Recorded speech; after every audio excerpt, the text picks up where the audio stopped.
Independence Day speech.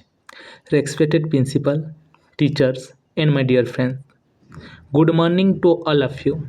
Today, we have gathered here to celebrate our 80th Independence Day. On this day, 15 August 1947, India got freedom from British rule after a long struggle.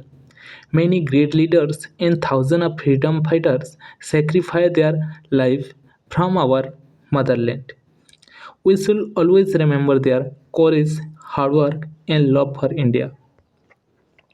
Freedom is not just a word for us, it is a gift of the hard work and sacrifice our freedom fighters. It is our duty to respect this freedom and use it in the right way. As a young generation, it is our responsibility to make our country stronger, better, and proud. We should work hard, be honest, help others, and always put India first. Let us all take a pledge that we will always respect our country, protect its unity, and contribution to its progress.